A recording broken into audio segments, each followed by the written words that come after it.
The inner school says, well, you know, we have classes that people can attend online, or that people have groups that meet different parts of the country. And we also have a big retreat once a year, which is open to everyone. We do that in the countryside, so usually a 5-day retreat. And that retreat becomes a chance to experience what we really mean by transformation, turning within, looking for something deeper in yourself. See? Other than that, people then say, well, you know, I've attended your retreats, I've attended your classes. I really wish to go deeper or make a commitment. And the commitment is really to yourself. It's not you're not committing yourself to an organization. You're committing yourself to something deeper in yourself. See? And that is what we call becoming interested in being initiated. Being initiated in this so-called mystery school or inner school.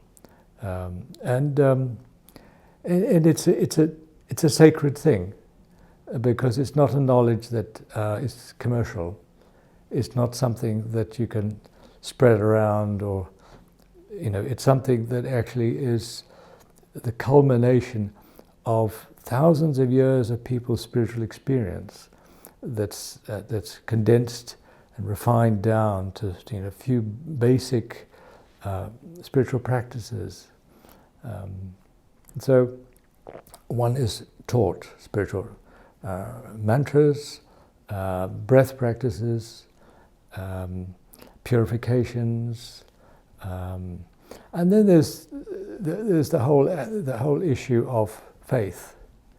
You know, if you don't believe in yourself, how can you ever believe in God? See, because if anything starts to go wrong, then you begin to lose faith in God. See, if you believe in yourself, that's the beginnings of believing in God. You see, it's not a self-obsessed idea, but it's realizing that there's an incredible richness, what we call in Sufism the hidden treasure in you, that you begin to discover, and that when you do discover that, it answers all your questions. See? It is a lifelong quest. It's not something that you can get on a specialized weekend or a 5-day intensive or anything like that. It is something that happens slowly, in a way that your own inner life can cope with. See? You know, I was once asked, I went to the festival Body, Mind and Spirit, and I was in charge of the stand there for the Sufis, and someone came up and said, what does Sufism have to offer me? And I said, nothing. They were looking for something material, and we don't offer anything material. We don't offer you wealth, we don't offer you to make your life better. What we offer you is a mirror to yourself.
Sufism has totally changed my life.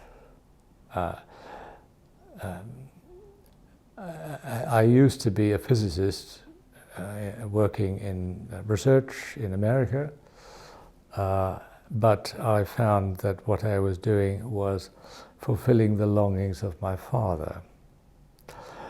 And I had a powerful spiritual experience before I had ever joined the Sufi movement, or Sufi Order, or the Inayatiyya, before I'd been studying anything or meditating.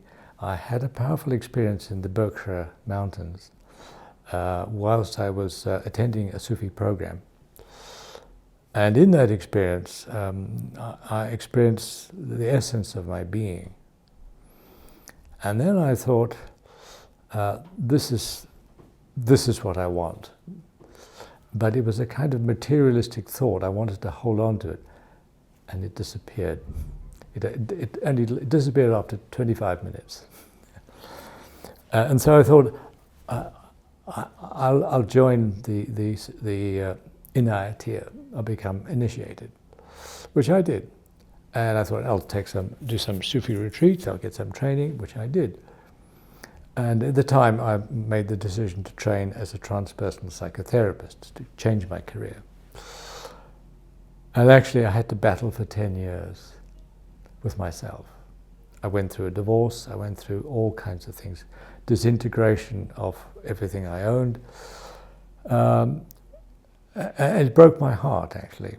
But the benefit of that was that my heart softened, because I had a problem in relationships. It softened my heart.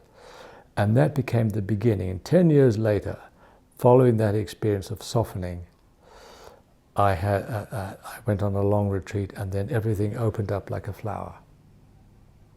Yeah, I didn't have to work at it or use my will. You see. And since that time, I've been on retreat every year for 35 years. And it's been an incredible spiritual journey. So in that sense, it has inspired me to start the Transpersonal Psychotherapy Training Program here at CCPE, and inspired me to, of course, take responsibility for serving the Inayatiyya, voluntarily to help them set up their programs. So it has, and I think it's given me the most important thing. I'm not afraid to die, because for me, the experience that there is no death is real.